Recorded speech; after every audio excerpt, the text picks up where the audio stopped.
So next step is now all of a sudden you're going to get drafted. Tell me about that. Well, when I finished university, I had an opportunity to go to a free agent camp. Mm-hmm. I had an excellent career, 4 years of athletic career at St. Bonaventure. Mm-hmm. My last year, I was the leading scorer on the team, and I was on the all-conference team, the Atlantic and all-conference team. And so I had an opportunity. I was invited to a free agent camp in New Jersey. Mm-hmm. I went to that camp, and there were lots of, I think it seemed like what appeared to be over 150 players there. NBA prospects? Yeah, people just trying out. Mm-hmm. And I wasn't fortunate enough to get selected by an NBA team, but I was invited to play in Europe by a team in Belfast, Ireland. Okay. And so after I graduated, rather than going like most of my classmates who graduated that year to get a job, I decided that I wanted to continue playing basketball, because so I was offered an opportunity by a team in Belfast, Ireland, to go over, and so I took that opportunity, because I don't think I was quite ready yet to just go and get a job, so to speak. You were still a basketball junkie. Yes, I still wanted to play. I didn't want the dream to end, so to speak. Yeah. So I went to Belfast, Ireland.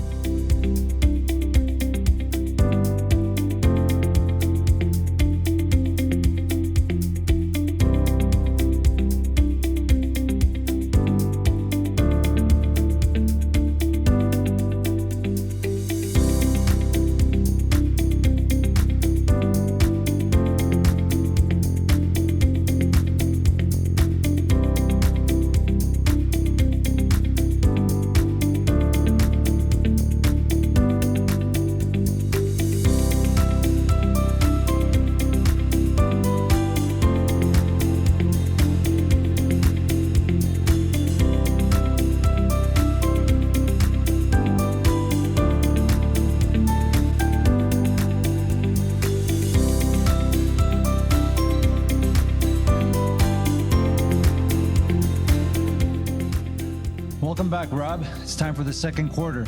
Griffs on three. 1, 2, 3 Griffs.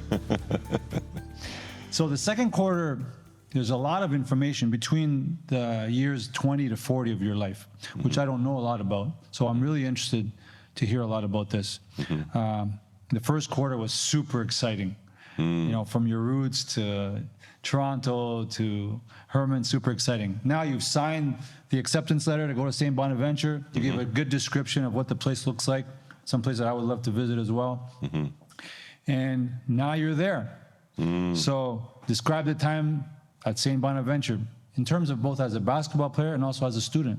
The first thing that sort of jumps into my mind was when the coach, Jim Sadlin, who was a coach at St. Bonaventure at the time, I remember when he came to my home to offer the scholarship and had all the paperwork, and my mother and I put our signatures on it, and that Your was mother, just, Janetta.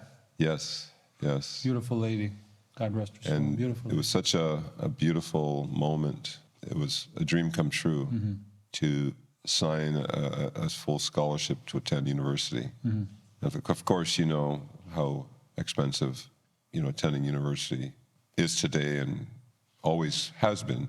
So for us, it was just a great moment, because myself, at that time, it was myself and my younger brother and my mom, and we didn't have a lot of resources, a lot of money. Yeah. And so it was just a really significant moment for me, because if the athletic scholarship hadn't happened, I'm not sure if I would have even attended university. So it was just a really defining moment for me, because just having that door open, that opportunity presented itself. I know it meant a lot to me and also to my mom as well, and it was a relief for her and also a relief for me, because I knew what the next 4 years were going to be like. On that day when we went down to St. Bonaventure, we went to Buffalo, New York, and I arrived at the border and showed my student visa, and it was a very easy transition. I had a few items of belongings in the car, and by the time I got to campus, everyone knew who I was, and I was welcomed, and it was a really easy transition. I was, doing the freshman routine of being shown to your room, and you give your mailbox key, and showing where the library was and where the cafeteria is and all those, and of course where the gym is and where you're going to train. And it was just a really an exciting time, exciting moment, and really just a dream come true, just the initial experience of all of that, because it was something that I'd heard about, but now I was experiencing it. Of course, it was also a little bit of sadness because I was leaving behind all my friends, my family, all my teammates that I had spent the last 2 years with in Windsor. Bittersweet, maybe? Or more sweet? I think it was more mixed emotions. You know, Mixed emotions. There was happiness and sadness combined together, but at the same time, it was great anticipation. Again, that anticipation of the unknown. You have no idea what's coming up, but you know it's going to be exciting. Olean, New York is a beautiful place, from what I remember. It's in the mountains, the Allegheny Mountains. The university sat in a small town. The backdrop of the university was mountains, and it was. I just remember it being a very, very peaceful place. Just a real and Good for your soul. Yeah, my spirit just felt at home in that particular location. I don't know if it was because I grew up in a rural community and something connected. Probably had something to do with it. But you know, I know some schools, some universities are in the city, but this school was out in the mountains, and I felt really right at home when I went there. That's beautiful. There. Yeah, that signature paved the way for your future, you know? Yes, yes. And I do remember your mom and obviously your brother when he was small, because I came to your place actually the day that we went to the city championship. I came and picked you up. I came upstairs and I met your mom for the first time, and you were taking a shower. She goes, oh, and she was talking to me, you know. She was a beautiful, beautiful lady, you know. And so you're saying they drove up with you to drop you off at St. Bonaventure? Is that what happened? Yeah, we went on a road trip, and I remember us driving down to the school together. Okay. And, it was just really a beautiful time, because it was a time of accomplishment, the time of transition. I was leaving home for the first time. Yeah. At finishing high school and moving on to the next phase of life. So it was just a beautiful time, beautiful moment that I could share. And you know, you mentioned my mom. I don't know if we're going to get a chance to say much about her the rest of this podcast, but I wanted to say that, you know, her adventurous spirit is what I remember the most about her. Just the courage it took to leave her homeland of Jamaica, coming to the U.S. and then Canada. That took a lot of courage, just to leave everything that you've known for the unknown. Absolutely. But I realize now why she did that. Although it was the unknown, she knew that there was something better that awaited her beyond the unknown. And that forever has been something that she's left with me, that not to be afraid of the unknown, but that there's something beautiful that awaits you. Sometimes we fear the unknown. We fear what we don't know, what's on the other side of the unknown. But I've always entered that space with confidence. That's so true, very true. Yeah. We're going to talk about your basketball experience here, but let's talk about your education. What did you enroll in? Well, I started off as a business major. I enrolled as a business major. I wanted to learn all about business. My biological father ran his own business. He was self-employed, and I think I had maybe some interest in, you know, maybe emulating him. And so I started off as a business major. But my second year, I changed my major to psychology, because I had taken a couple courses in psychology, intro to psychology, and I was just really fascinated by the study of human behavior and what makes people tick, what makes them behave the way they do. By the mind? By the mind. Yeah, and so I switched majors. So I ended up studying psychology. I did a 4-year degree. So I graduated with a Bachelor of Arts in Psychology, and I really, really enjoyed the study of human behavior, of psychology. In fact, I'm still today fascinated. I continue to read books and of psychology related and human behavior, and so I'm really glad I studied that, because that really helped me in many, many ways in later on, just understanding people, understanding myself. I think it was really important for me to have that foundation, that academic foundation. What are some of the most interesting books that you've read, psychology books? Any specific authors that you like to refer to? I look back on the courses that I took, and one of the courses I remember taking was interpersonal relations. It deals with how people interact and how they get along, and there was also some discussion on the interpersonal attraction, what attracts people to each other, and so that particular book just described the dynamics of how people interact. Was really a great study for me. There was also books about that talked about mental illness, and it talked about some of the traumatic things that cause people to end up in that space. And so quite often we may come across people in our journey who are misbehaving, we could say, and someone might say, well, what's wrong with that person? What is wrong with, but really the question is what happened to that person. And so you learn to view people from not a perspective what's wrong with them, but you learn to view them from understanding what their experience has been, what has led them to that space. In fact, later on, very recently, speaking of books, I read a book by Dr. James Perry called What Happened to You? And that's a great psychology book as well, which delves into the focus of people's experiences. Because we're all shaped by our experiences, the culture we grew up in, the country we were raised in, the experiences that we had along the way, the voices that were instilling things in our minds. All of that is what helps to shape us. And so when we're trying to understand people and human beings, it's so important to understand where they came from and what they experienced along the way. And when we start to appreciate those things and understand those things, then it gives us a better picture of the person, and it gives us a greater appreciation for the uniqueness of who we are as people. Yeah, that's so true. There's actually an author by the name of Dr. Gabor Mate who talks about, detachment, for example, detachment from parents, attachment to peers, and he looks at, how did this mental illness start? Like, there could be people that are addicted to drugs or alcohol, but he goes back to the roots of what was their childhood pain that brought them to the point, just kind of like what you're saying. I don't know if you heard of him. He's a Canadian in Vancouver who had a very interesting story. It kind of reminded me of what you said, because when he was born in Budapest during World War II, his mom had to leave him for a short time, a year and a half or 2 years.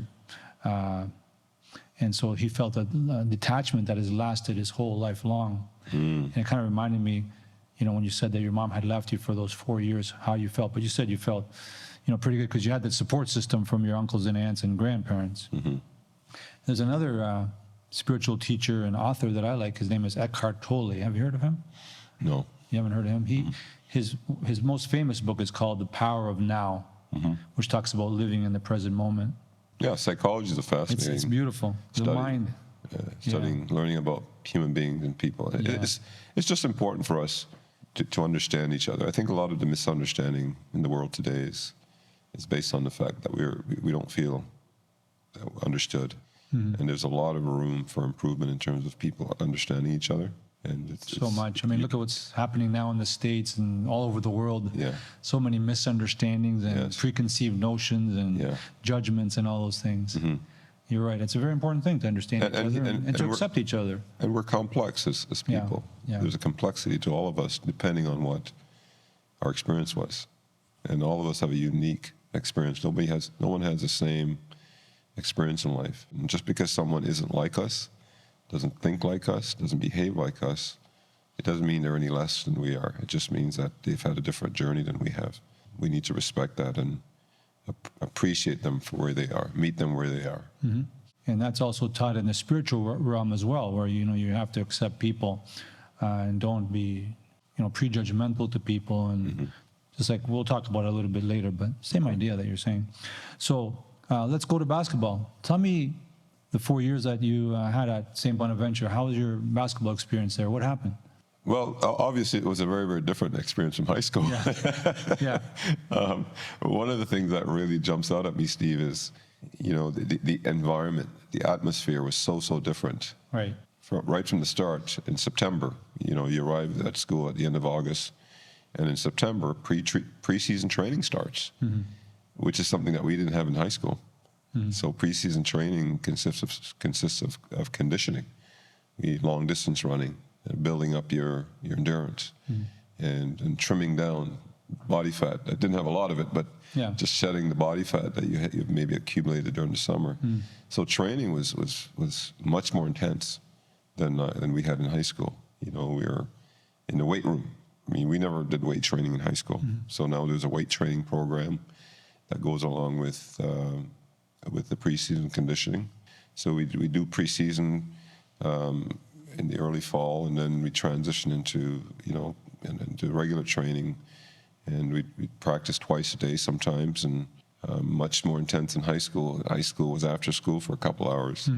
So I do remember that the training was far more intense. We were sometimes part of the training involved watching videos, tapes, taping practices were taped, games were taped. So that's something very, very new. In terms of the actual games, again, so different. I remember we played as a freshman. We went to Syracuse University for a game, and you walk into the gym and there's 20,000 people. Wow. I don't remember any even our biggest highest attendance high school game may have been 1,500 at the University of Windsor. So the intensity of the atmosphere that you're playing in. I remember, it was so loud in that gym at Syracuse that you could not even hear the whistle blowing. It was so loud, and your coach was yelling things on the bench. You could not even hear him. All you could see is his lips moving. So it was just a very, very much more intense, demanding atmosphere, and so I had to adjust very quickly. The other thing too is, as a high school player, you go from being one of the top players on your team, or maybe the best player on your team, to now everyone at the university is on scholarship. Everyone were the best player on their team. Right. So now you're no longer the best player on the team, but you're one of many guys who were the best players on the team. So now it's almost like you're starting from zero again, and you're competing against bigger, stronger, faster guys. Yeah. And so that, really challenged me and caused me to step up a little higher. And it was important, though, to leave and go into that atmosphere, because you develop further and you become better and you become stronger and smarter as an athlete, as a player. So just a very, very different atmosphere. I really enjoyed it. There's a lot of traveling. High school, we did some traveling, but it wasn't, very, very much. So we may have traveled a couple hours to play an away game. But much of our high school games, especially during the league, we would take a bus, or maybe somebody give you a ride to the other high school. But now we were flying. Most of our games were in the east, so we would go to Philadelphia. I remember going across to Wisconsin to play against Marquette. We went to New York City, play against St. John. So a lot of flying, buses, hotels. So very, very different from high school. Huge change from high school. Bigger crowds, yeah. Things were much more organized, structured. The expectations were higher. Just a nice experience. I really enjoyed my 4 years at St. Bonaventure, and I became much better as a player, as a person. I grew, I matured. I like to think I went to school as a young, immature teenager, and I left as a mature man. I remember when you were in your first year, Coach McCaffrey and Chris McCaffrey and Bud Leonard took myself and Big Mo and Dan Dumovsky. We went to see a game where you were playing your best friend, Ron Purdy, at Niagara University. Talking about the big crowds. I think that crowd, if I remember, was well over 10,000 people. And after the game, we had slept over, I think, in your dorm the night before, like in your room. And you were out and you came in late at night with another guy, a tall guy on your team. I'm not sure what his name is. And so then we said, okay, tomorrow after the game, we'll get a chance to talk to Rob before we go back to Windsor. And so the game was over. You went to take a shower. And so we're waiting outside where the doors open up to talk to you, all of us. And as soon as you came out, you were basically mugged with all these people, like reporters and fans, students, your students from university. It was like, we're not going to be able to talk to him. There's no way. So, I mean, I understand, the experience that you had. Like, you were like, just like obviously all the college players go through that, the NBA guys. Yeah. Right? What an amazing experience. Did that ever go to your head? No, I don't. I like to think not. I was really just enjoying the experience, the journey. You're just taking it all in. Yeah, I was taking it all in because it was just such a fascinating experience for me. I was living in the moment. Just taking it one day at a time and staying humble and staying focused. So I really didn't maybe fully appreciate what was going on. Yeah. Maybe someone looking in probably saw much more than I saw. Mm-hmm. Yeah. Well, maybe that question was a little bit out of bounds or a bad pass, but like I said, I thought I'd throw it in there. that was a long pass. That was a long pass. Way too high. What kind of pass is this?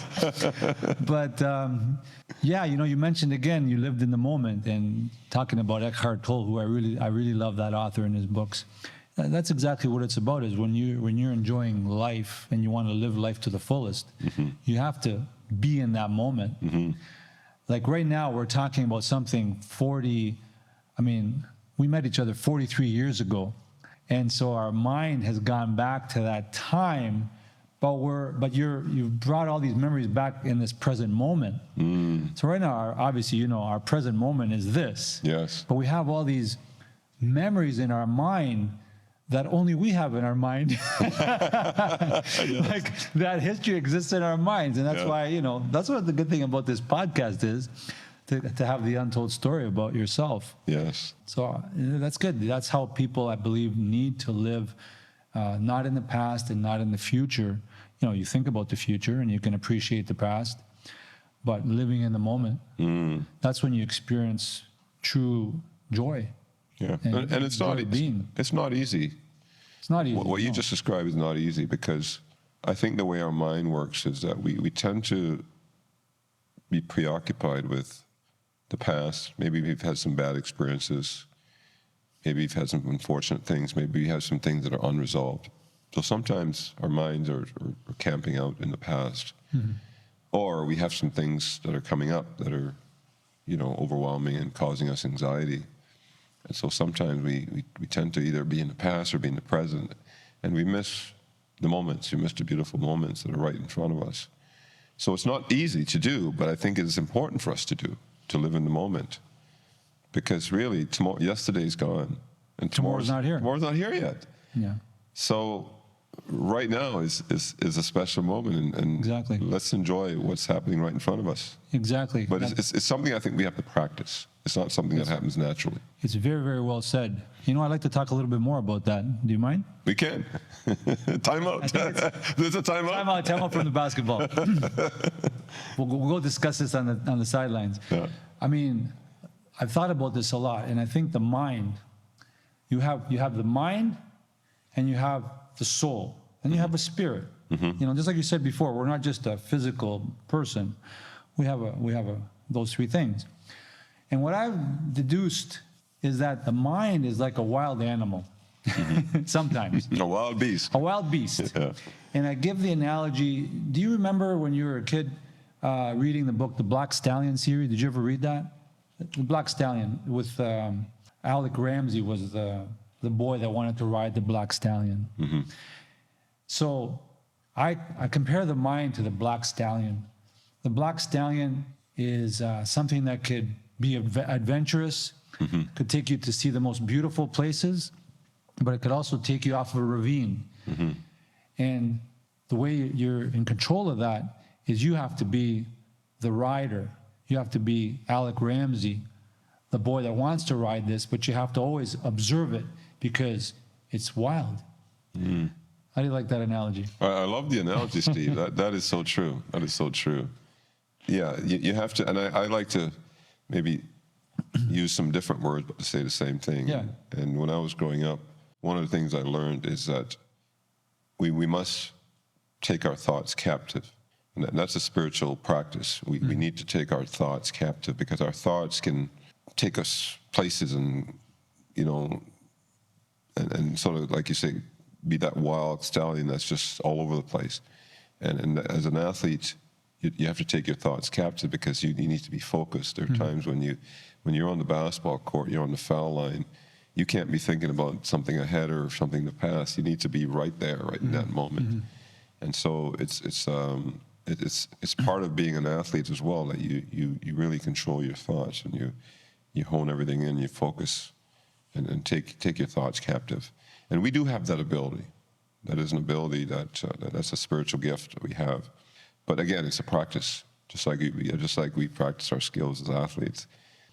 I like the way you describe that. And, when you're playing a sport, whether it's, basketball or whether you're even skiing, for example, that moment is the only thing that, like you said, is captive, has you captive at that moment. So you're not really thinking of anything else. But of course, you have to, work on that.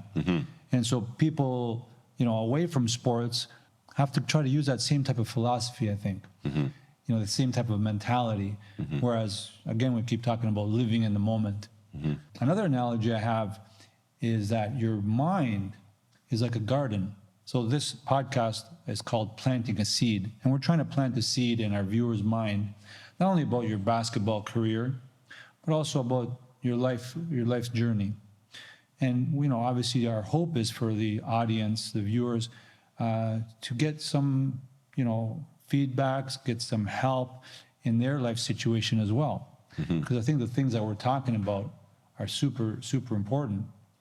So another analogy that I use is that your mind is like a garden. So you plant the seeds in your mind, and you get those seeds planted when you're young. So you had your seeds planted when you were in Jamaica, living on the rural farm. And, as you go through life, you have to basically water those seeds. You also have to watch what type of things are growing in your garden, because you could start getting all these weeds growing in your garden. So you, as the individual, the I am, the soul, has to be the gatekeeper of your mind. And so why I say that, because it helps me distinguish my mind from my I am, or who I am, or my soul. So when I find my mind racing and going all over the place, I find that especially happens when you're sleeping, because you have all these dreams. But even in the daytime, we have so many thoughts. And we start thinking of all these things, and we forget that the most important thing is what we're doing at that moment. And so that's another analogy that I like to use, is that you have to be the watcher of your thoughts, which is kind of similar to what you said. I like your garden example of your mind's like a garden. You have to be, you don't want everything in your garden. There's things that you plant and things that you keep out. As when we were highly competitive athletes at one time, one of the things that we focused on was nutrition and how you take care of your body. And there were things that you didn't put into your body because you knew it was not going to help you to perform. And I think we understand that because there's a practical application, and we see immediate results of taking care of your body. But I don't think we take the same approach to our minds. I think our minds are very much the same way. You have to also be protective and selective of what goes into your mind, what you feed your mind, who you listen to, what books you read. Those things, you have to really protect your mind. I don't know if we're diligent and intentional about that as we should be. So you talked earlier about maybe people listening and trying to take away some nuggets of truth from what we're saying. Hopefully we have some nuggets of truth. But I think that's one thing I've learned along the way, along my journey, is that you do have to, the same way you take care of your body as an athlete and protecting what enters it, it's the same way with your mind as well. You really have to protect your mind, because the mind is powerful. The mind is like the engine that drives your actions and your behavior. So, a lot of teachers, I remember some of the teachers used to say garbage in, garbage out, right? So it was just a simple way of saying, just be careful what you're putting in. And if you want to change, if we want to change the behavior, the habits that we have, it starts here. It starts with changing what we're putting into the engine. And just like a car or garden, what you put in is what's going to bear fruit and what's going to produce a crop. And if you put bad fluids into a car, it's going to sputter. It's not going to run the way it should. And I think if what goes into the mind is not the proper fuel, then the outcome of that we're going to know, we're going to see.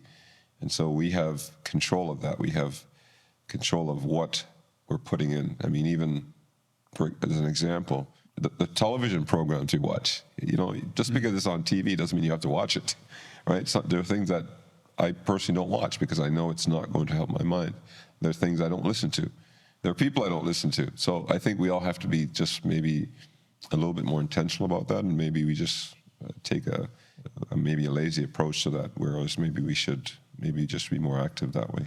I love what you said, and you've said it very diplomatically, but I think that it's so important what you said, and it's very relevant to everyone's life. Not letting certain things in your mind, being, as I said before, the gatekeeper, because look at all these things like TV programs that could be bad for you. So many things out there that are destroying people's lives because of all these toxic things that are out there. Mm-hmm. You talk about pornography, drugs, marketing, wrong food marketing. And you talk about we have to be careful what we put in our bodies. Well, people are brainwashed from all the TV and from all the athletes that promote the wrong type of food. Mm-hmm. Listening to, bad things that are not good for your soul, not good for your heart. You said it very, very well. That you have to really don't let toxic substances in to ruin your mind. Mm-hmm. So I really like the way you said that. Mm-hmm. Thank you. So Rob, at St. Bonaventure, when you're done those 4 years, describe your personal, emotional, and spiritual growth during the 4 years at St. Bonaventure. Wow, that's a big question, Steve. Personal, emotional, spiritual growth. I think I mentioned earlier that when I arrived at St. Bonaventure, I arrived as a teenager, as a young, immature teenager. First time away from home, living away from home on my own. I have really one simple memory. I remember the first time I went to the mailbox to pick up my own mail. I was like, wow, I'm actually on my own. I have to get my own mail. I think my mom had sent me something in the mail and I had to go get it. And it was kind of a nostalgic, like a unique moment of, wow, I'm on my own. And I remember the first time I had to do my own laundry. That was like, wow, for the first time my mom always did the laundry. And so just these little things that I experienced along the way were just indicators of, wow, you're growing up, mm-hmm. You're becoming independent. What I'm trying to get at is, the first time of leaving home and being on my own. I was on campus, living in residence, and you really grow up very quickly when you're on your own, because there's no one telling you when to get up. Mm-hmm. There's no one telling you it's time to do this or it's time to do that. You're making all those decisions. You're figuring out where you need to be, and you're getting yourself there. And there's nobody pushing you. If you don't want to go to class, you don't have to go. Then, if you don't show up, nobody's coming looking for you. Nobody's calling your house. So it was really just a time of accelerated growth and maturity, because I had to take on the responsibility of even those things that appeared so simple. Mm-hmm. The people I met, I went from high school now to a university campus. I knew no one, so I had to make new friends, and just meeting new people from different cities, different places, different cultures. That was a really maturing experience as well, because we mature and grow from the people that we meet along our journey, because those people come with ideas. They influence your thoughts and challenge your thoughts. The professors, they're teaching. The conversations that you have, the debates you have with them also is maturing. The courses that you're taking also help you to mature. The philosophy courses, the psychology courses, the science courses, all of those things help you to grow. So I remember taking some road trips with friends. I met friends that were from Rochester, New York, from New York City. I remember taking trips to Long Island, New York, discovering places I'd never gone before, going to museums in New York. So all of that just, it wasn't just about basketball, but what was happening off the basketball court as well was helping me to grow and to mature as a person. We were on a campus run by the Franciscan fathers, and one of them would travel with us. And so that also was a great opportunity to grow spiritually, to having somebody there present that you could have, if you had any spiritual needs or spiritual conversations that you wanted to have, having those opportunities as well. Again, that accelerated my own spiritual growth and development. I had a coach who was Ron DiCarli, who I still remember today, who would invite me to his home, and I had opportunities to have great conversation with him. He was a very spiritual man, a man of faith, and spending a lot of time with him. And he took a special interest in me in terms of nurturing me spiritually as well. I remember there was another man on campus named Father Dan Riley, who he and I had great conversations as well. And so the growth physically as an athlete, as a student, mentally, tremendous growth and learning, development, and then spiritually exposure to these different individuals also accelerated my spiritual growth. I made some great friends. Today I think of Dennis Culhane, who was one of my good friends in university, and we're still friends today. He's now a professor at the University of Pennsylvania in Philadelphia. And so great friendships were developed during those 4 years. And so what can I say? Just a tremendous 4 years of my life in terms of maturity. Sounds fabulous. Sounds just fabulous. A great building block, just tremendous building block. Yeah. So next step is now all of a sudden you're going to get drafted. Tell me about that. Well, when I finished university, I had an opportunity to go to a free agent camp. I had an excellent career, 4 years of athletic career at St. Bonaventure. My last year, I was the leading scorer on the team, and I was on the all-conference team, the Atlantic all-conference team. And so I had an opportunity. I was invited to a free agent camp in New Jersey. I went to that camp, and there were lots of, I think it seemed like what appeared to be over 150 players there. NBA prospects? Yeah, people just trying out. And I wasn't fortunate enough to get selected by an NBA team, but I was invited to play in Europe by a team in Belfast, Ireland.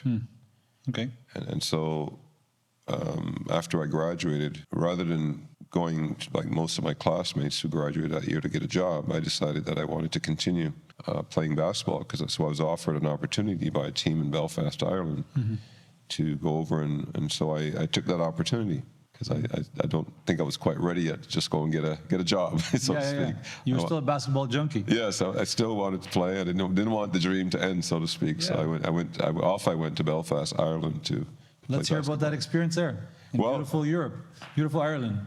Well, again, going into the unknown. I'd never been to Europe. This time across the Atlantic. Yeah. So I took a plane from Toronto to Heathrow Airport in London. Yeah, by myself. Yeah. So here I am. I guess I'm early 20s. It's your mom's spirit, okay? It's an adventurous spirit. Yes, exactly. Yeah, you weren't scared. Exactly. Yeah. In retrospect, looking back, I think, man, I should have been terrified of this, but I was not. I was just really excited and looking forward to what's on the other side of that unknown. Yeah.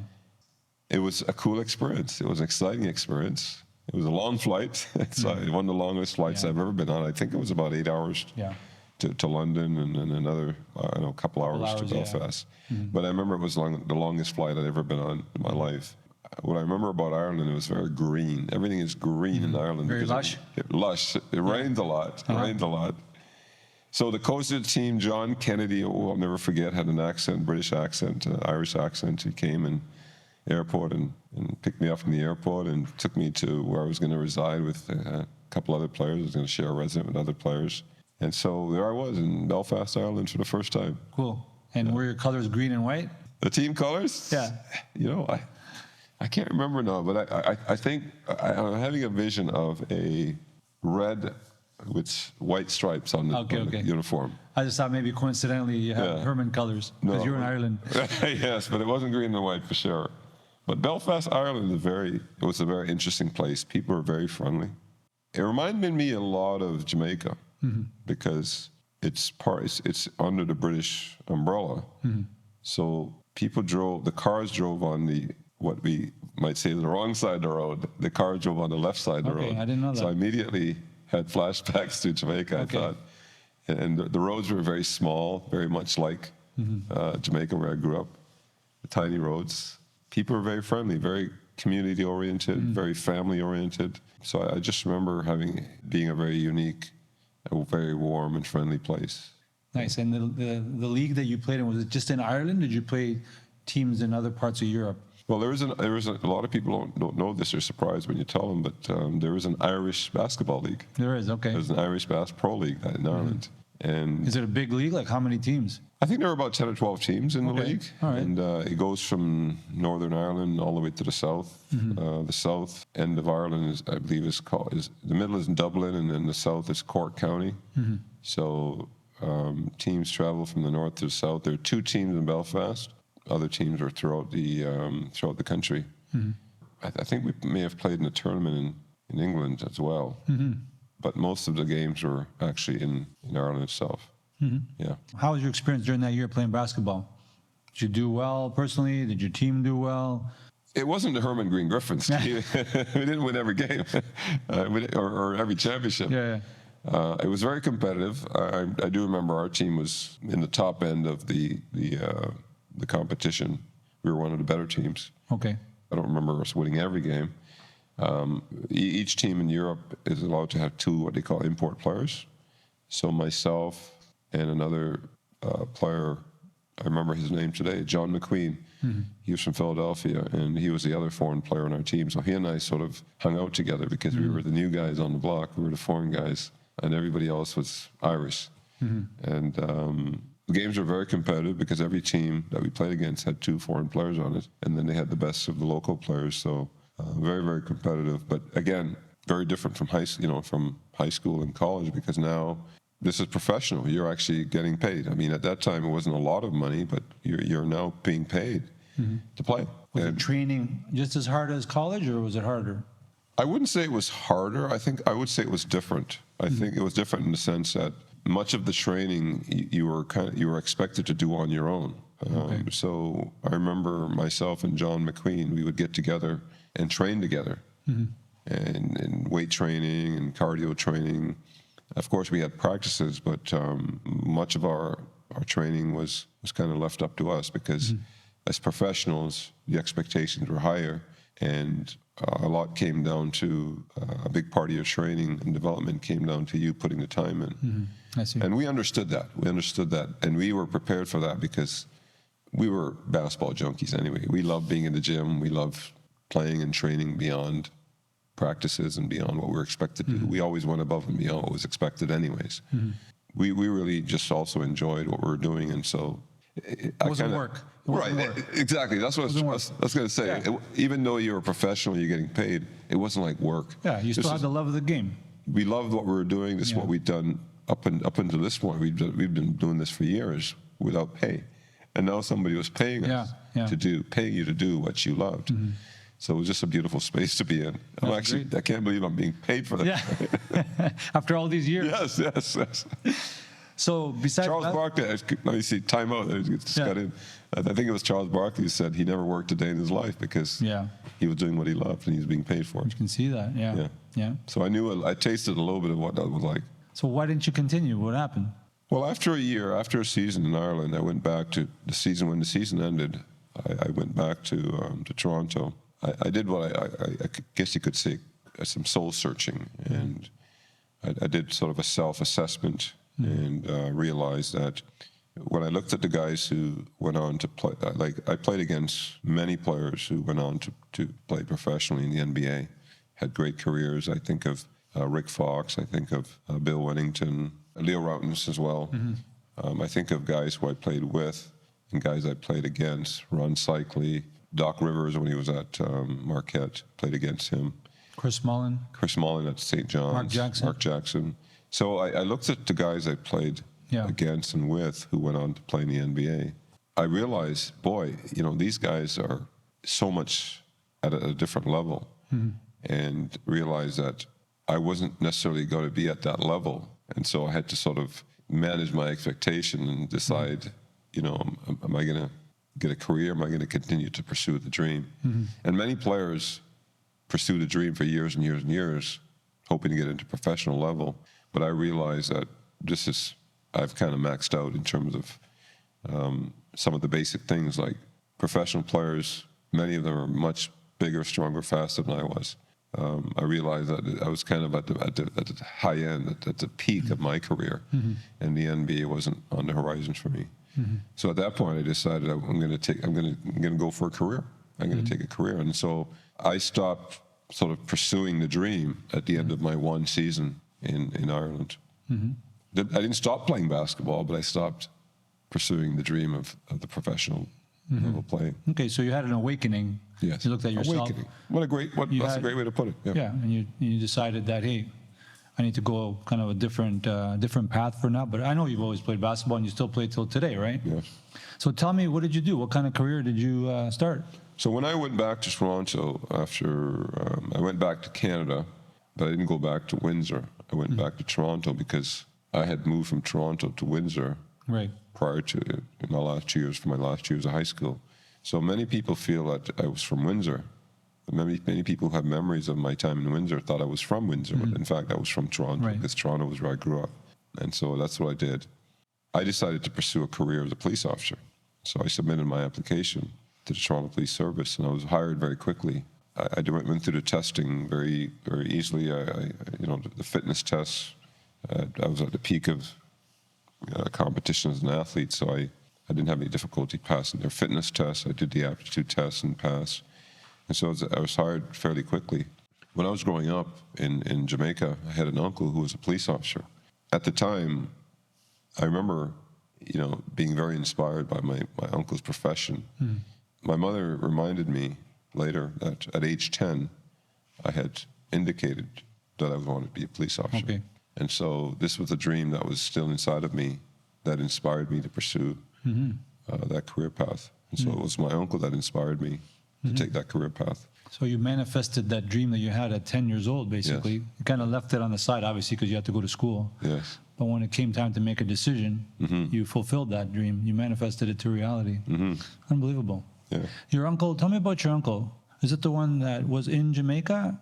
Because I know recently you lost an uncle here, and I think you were very close to him. Well, my mother's family had 9 children. My mother was one of 9 children. Yeah.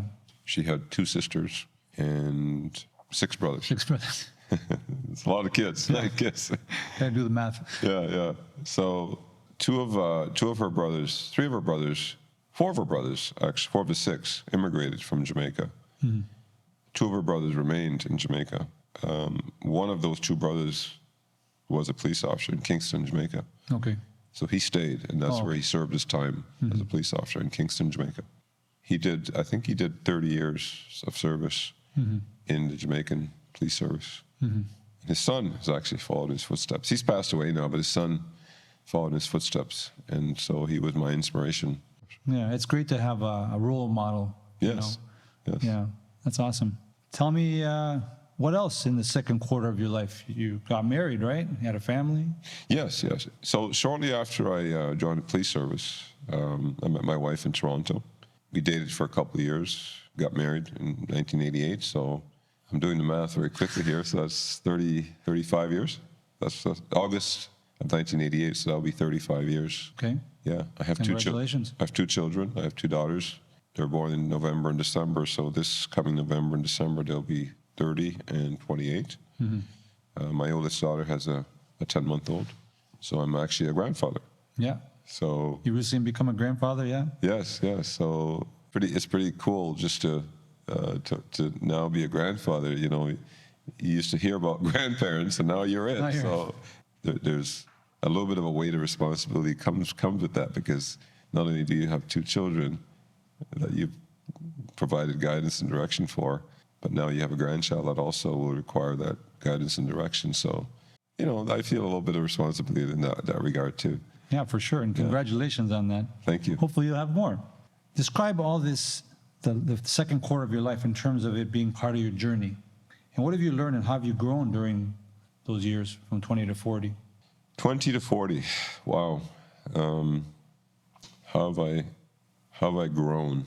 And what have I learned? Wow. Well, first of all, Steve, I'm in a posture of always learning. One of my truths, I guess you could say, is that I try to learn something new every day. From 20 to 40, it's been just a matter for me of growing and learning. it's the same today. I still continue to grow and learn. There's so much to learn in every stage of life. Of course, in my early 30s, I had children.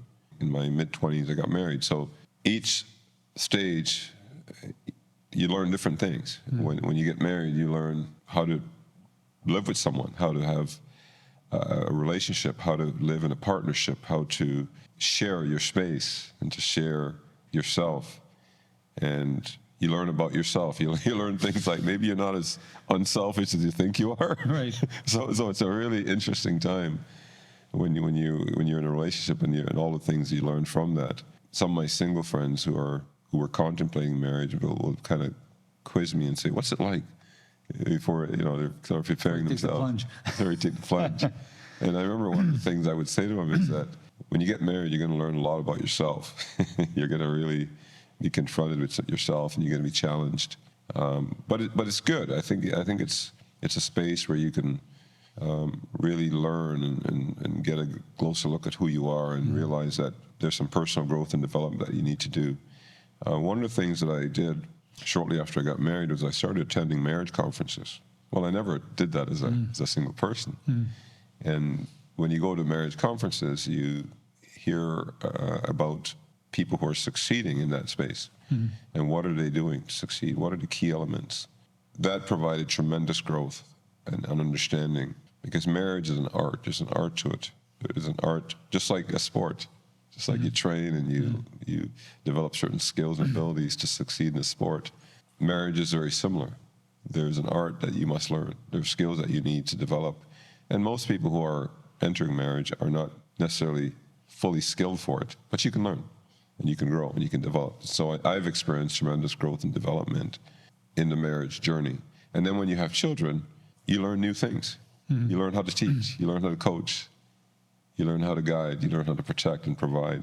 And those are new things. Those are new skills that you have to learn.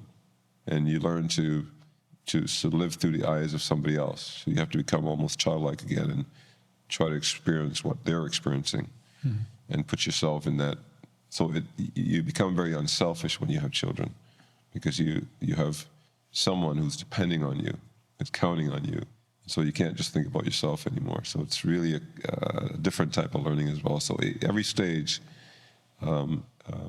marriage, children, and now grandchildren, I've found to be a whole new way of learning, new things that you're learning. And that's a continuous, lifelong process. I love what you said, especially about the marriage conferences and stuff, for our viewers. I mean, taking your marriage seriously and learning about it, because we don't have all these skills, as you said, when we're young. We don't have the skills. Whatever our parents taught us, that's the skills we have going into marriages. Yeah. So I think that's a great, example that you've set. And I really like that. And just to add to that, much of when I think of life is, much of it is about learning and growing. And you should always be, I try to be in a posture of learning and growing. You can learn from every experience you have, every person you meet, everything that happens to you, success, failure. Absolutely. You can learn. And so it's not about good, bad, failure, success. It's about what did you learn? How are you growing? And I like the question you asked, how have you grown from 20 to 40?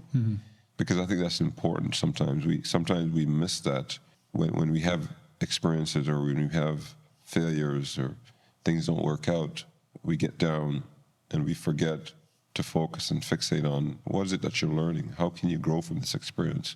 How can you build on this experience? Exactly. Because even the unpleasant parts of life, the failures, the lack of success in different aspects of your life is also a teacher. And you learn. I believe it was tennis player Williams, one of the Williams sisters said that somebody asked, how do you become a champion? What does it take to become a champion? And the response was that a champion is really made during failure. How you handle failure. How do you get up? Do you come back? Because if you can't get through failure, if you can't handle failure, you're never going to be a champion. So true. If you don't know how to lose and come back from it, and come back from defeat, every failure is a learning opportunity. And as Michael Jordan says, the reason why I succeed is because I've failed so many times. You know, and here's one of the greatest NBA players ever. And he attributes his success to all the times that he failed, as an example. So, yeah, very good. Well, that's a great way to end the second quarter. Okay, second Time out. quarter. Time out. Roberto, how you doing? Good. Hey, how you doing, Rob? Good to see you again. Yeah, good to see you. Thanks for coming down. Welcome. Let's take a couple photos first. Couple photos? Yeah. Okay. Hi, Tracy, how you doing? Guys, How you doing? this is my friend Rob Samuels, Robert?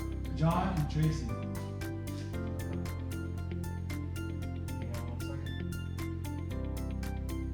I get you guys to step back a little bit. It's too close to the lights. Yeah, Right. he's too tall.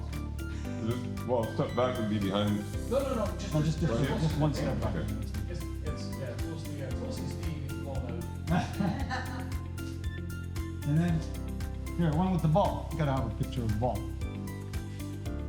Yeah, I even brought a ball. Should I try advertise for Nike too? That one, And the last thing you gotta do is, who's your favorite Jamaican athlete? There you go. Take this one. You know who that is, right? Forgetting the name of Hussein. Usain Bolt. Yes. That's the one. Alrighty. Yeah, we'll advertise for Nike. Why not? How did you know I was going to say Hussein? I just know you. Okay. I knew. As soon as I said that, I knew he was gonna get into that ball. It's in Jamaica. I'm going for the bobsled team. The bobsled team.